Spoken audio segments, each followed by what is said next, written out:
Assalamualaikum warahmatullahi wabarakatuh. Anak-anak, kali ini Bapak akan membahas tentang perpangkatan. Perpangkatan itu ada dua sub pokok bahasan. Yang pertama adalah perpangkatan bilangan bulat dan perpangkatan bilangan pecahan. Di mana perpangkatan bilangan pecahan itu adalah kebalikan dari bilangan bulat. Oke anak-anak, kita akan bahas tentang apa sih artinya perpangkatan bilangan bulat.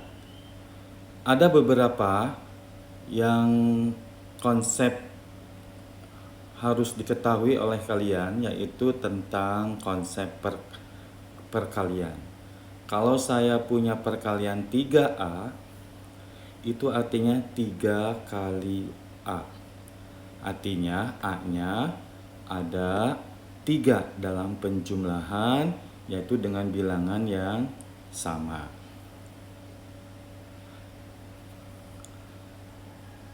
Sekarang, bagaimana kalau itu terjadi pada perkalian? Kalau perkalian itu adalah akan mengarah kepada pengertian bilangan berpangkat. Kita lihat.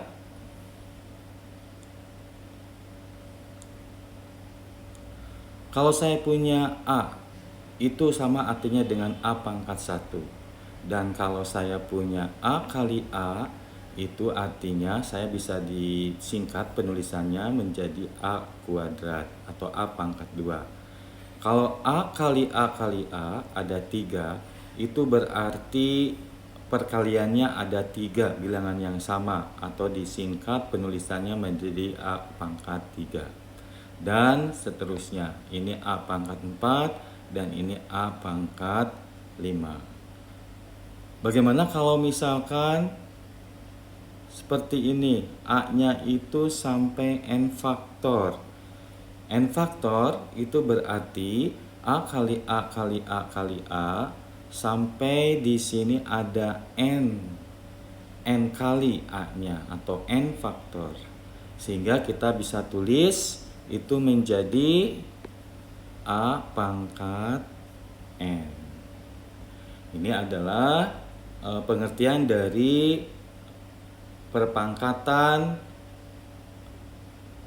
merupakan pengulangan perkalian bilangan yang sama. Jadi ini perkalian bilangan yang sama. Di mana A-nya itu adalah anggota bilangan real dan N adalah anggota bilangan bulat. Anak-anak, sebagai contoh, misalkan saya punya 3 kali 3 kali 3 kali 3 kali 3 kali 3. Nah, ini kita akan sederhanakan cara penulisannya itu menjadi perpangkatan. Nah, itu gunanya perpangkatan itu adalah untuk menyederhanakan penulisan perkalian pengulangan bilangan yang sama.